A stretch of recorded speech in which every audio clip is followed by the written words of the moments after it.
મધ્ય ગુજરાતની સૌથી મોટી એવી એસએસજી હોસ્પિટલના સત્તાધીશોનો ઘોર બેદરકારી અને સંવેદનહીનતાનો એક ચોંકાવનારો કિસ્સો સામે આવ્યો છે।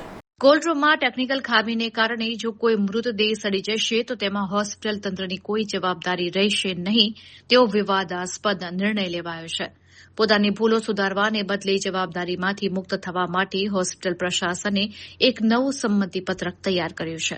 હવેથી કોલ્ડ રૂમમાં મૃતદેહ મૂકતા પહેલા મૃતકના સગા સંબંધીઓ પાસે આ સંમતિપત્રક પર ફરજિયાત સહી કરાવી લેવાનો નવો ફતવો બહાર પાડવામાં આવ્યો છે। આ નિર્ણયને પગલે સામાન્ય જનતા અને દર્દીઓના પરિવારજનોમાં ભારે આક્રોશ જોવા મળી રહ્યો છે। ગત 29 એપ્રિલે કોલ્ડ રૂમના મશીનની ખામીને લીધે એક વૃદ્ધાનો મૃતદેહ સડી ગયો હતો, જેને પગલે તબીબો અને પરિવાર વચ્ચે ઉગ્ર મારામારી થઈ હતી। ભવિષ્યમાં આવી કોઈ કાનૂની મુશ્કેલીઓથી બચવા અને દોષનો ટોપલો મૃતકના સ્વજનો પર ઢોળવા માટે તંત્રએ આ શોર્ટકટ શોધ્યો હોવાનું ચર્ચાઈ રહ્યું છે। સરકારી હોસ્પિટલના આવા અનઘડ અને સંવેદનહીન વલણને કારણે ગરીબ અને મધ્યમ વર્ગના પરિવારો લાચાર બન્યા છે, જેઓ પહેલેથી જ સ્વજન ગુમાવ્યાના આઘાતમાં હોય છે। કોલ્ડ રૂમમાં જે બોડી મૂકવામાં આવતી હોય છે, મૃતદેહ મૂકવામાં આવતો હોય છે, આ જાળવણી એ સંપૂર્ણ એન્જિનિયરિંગ પ્રક્રિયા છે જે કોલ્ડ રૂમ કરતું હોય છે। એનું તાપમાનનું મેન્ટેનન્સ, એના મરમ્મતનું કાર્યવાહી, આ બધું અમારું એન્જિનિયરિંગ સેક્શન સંભાળતું હોય છે।